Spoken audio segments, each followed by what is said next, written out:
Hello everyone, welcome back to my channel. টুকিটাকি SDS ফ্যামিলিতে প্রত্যেককে স্বাগত জানাই। সবাই সুস্থ থাকবেন, ভালো থাকবেন। এটা হচ্ছে জাম্বো সাইজের খয়রা মাছের পোস্ত দিয়ে ঝাল দেওয়া, আর এখানে হবে চিংড়ি রসা। তার জন্য চিংড়ি মাছটাকে একটু নেড়ে চেড়ে ভেজে নেব। চিংড়ির রসা বানানোর জন্য যে মশলাগুলি লাগবে সেগুলি হচ্ছে, আমি ফোড়নে দেব শুধু শুকনো লঙ্কা, মশলায় দেব আদা বাটা, এটা আদা কাঁচা লঙ্কা বাটা, টমেটো পিউরি, আর এটা আমার কাজু কিশমিশ আমন্ড বাটা আছে, এটা দেব। এটা হচ্ছে জিরে গুঁড়ো, গরম মশলা, হলুদ গুঁড়ো, কাশ্মীরি রেড চিলি পাউডার। এগুলো সব একসাথে মিক্সড করে কড়াইয়ে দেব। সমস্ত মশলা দিয়ে দিয়েছি, এবার কষিয়ে নেব। দিলাম স্বাদ মতো নুন।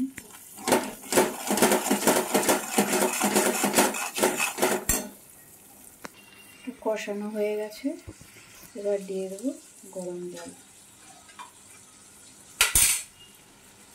রান্নায় আমি সবসময় জল গরমই দিই।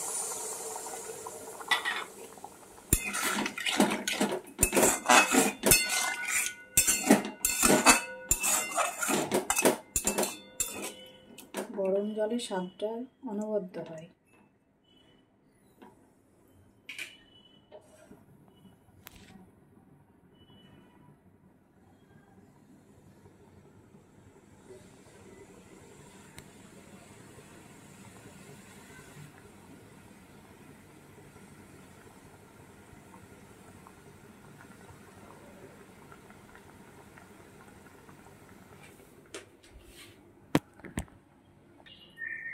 জাম্বো সাইজের খয়রা মাছের ঝাল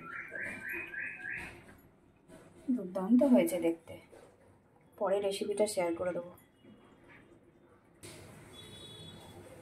রান্না ডান।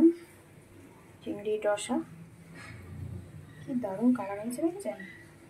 রান্না করার সাথে সাথে ভালোবাসাকে ঢেলে দিতে হয়, তবেই রান্না ভালো হয়।